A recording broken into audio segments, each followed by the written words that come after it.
Hi everyone, welcome back to my channel. My name's Yeji, like yay G. My channel is all about saving money while traveling because let's be real, traveling can get really expensive.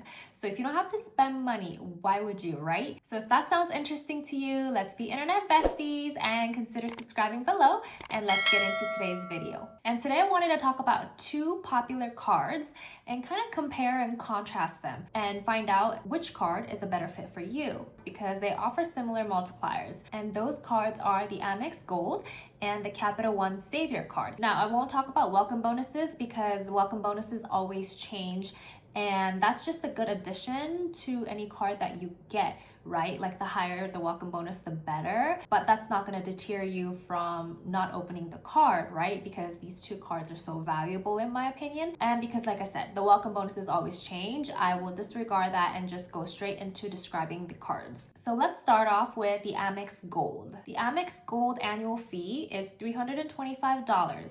Oof. I know it's expensive, but it gives you a lot of benefits and credits. So let's get into that. It gives you 4x at restaurants, 4x on groceries, 3x on flights, 2x on hotels, and 1x on all other purchases. You get $120 Uber cash, and that's broken up to $10 a month.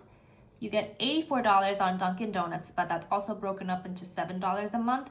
And you get $100 Resi credit, and that is $50 semi-annually. So you get $50 January through June, and then another $50 July to December. And you get $100 dining credit through Grubhub and various other locations. And that is broken down $10 monthly as well. Moving on to the Savor card. This card has $0 annual fee. But remember, it's a cashback card, not a points card. And if you know anything about me and my channel, I'm always an advocate for points over cashback.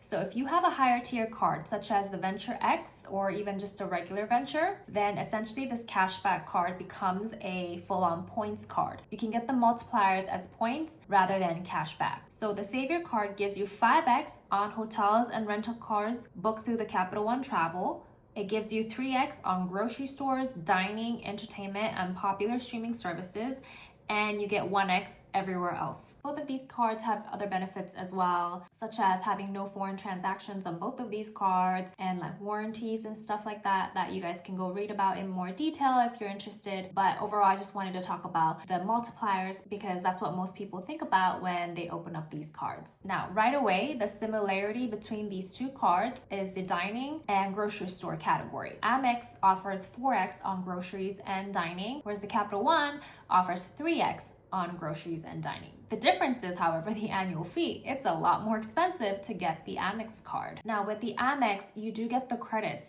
So you do have to be able to spend those credits in order to justify the annual fee. Are you able to take Uber, or are you able to order in on Uber Eats? Do you have a Dunkin' nearby you that you can spend $7 a month on coffee, for instance? Do you have a restaurant nearby that is partnered with Resi that you can take advantage of that $50 credit? And do you naturally use $10 a month from Grubhub? With the Capital One Savor card, yes, it's a $0 annual fee, so you're not losing anything there just to have the card, but you do need a higher tier card such as the Venture X. So then you start questioning, is the higher tier card worth it? And is having multiple cards worth it from Capital One for you to keep this card? If you don't need a Venture X, but you're just opening a Venture X just to have a Savor card, then is that worth it? You gotta think about the big picture before you open up these cards. Now, I'm just gonna give you my example because I have the Amex Gold and so does my husband. I do order from Uber Eats every month. Whether we have the Amex Gold card or not, we would still order Uber Eats at least once a month. So $120,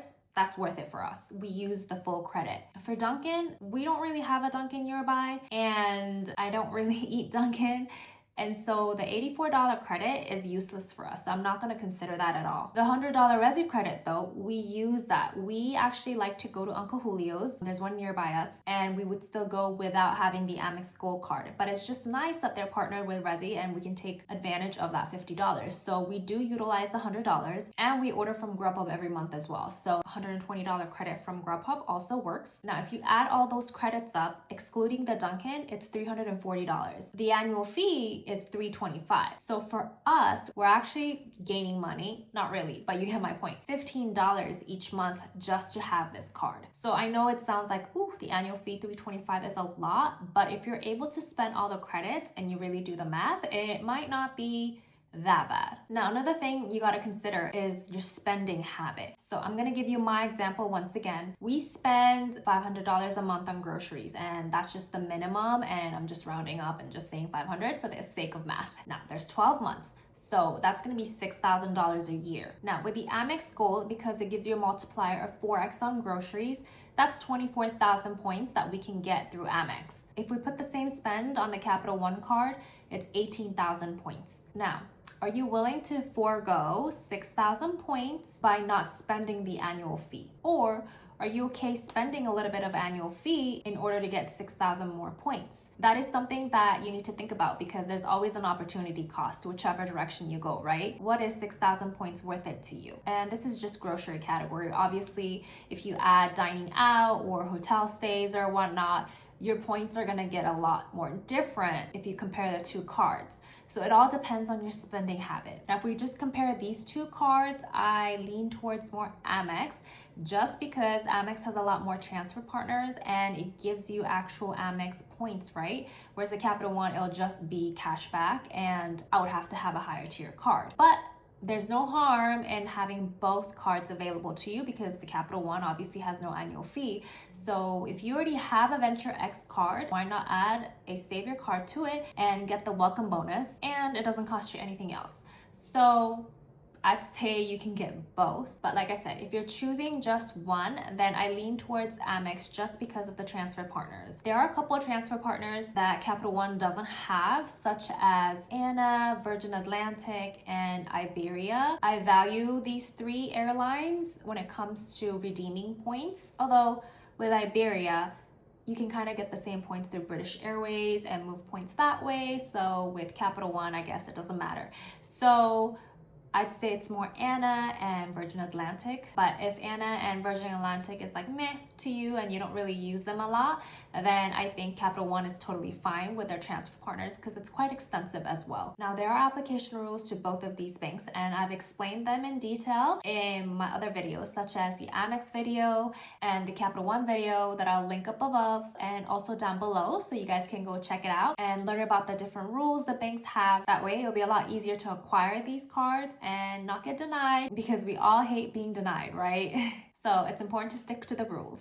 Now, like I mentioned, I am Team Amex just because of the transfer partners and the option of having points instead of cash back, and also the fact that I'm a heavy grocery store spender. I actually buy Amazon gift cards from the grocery store so that I can do my shopping that way, and that way I really maximize the multiplier. But if you're not into any of that, then honestly, the Savior card is excellent. I mean, $0 annual fee, and the Venture X I think is like totally worth the annual fee. And the Venture X being a travel card, it really also competes with the Amex Gold a little bit. If you take the Capital One route, I think it's like totally worth it as well, just even with two cards. But if you're selfish like me, then we can always get both of these cards, and I am planning soon to open up the Capital One Savor card as well, just to get the welcome bonus. My question for you guys is, are you Team Amex or are you Team Capital One? Or are you like me and you want both of these cards or have both of these cards? And if you do have both of these cards, where do you put your spend? Amex or Capital One? I'm curious. And once again, I hope this video was helpful and informative for you guys. And if so, please consider subscribing below, and I'll see you guys next time with a different video. Bye!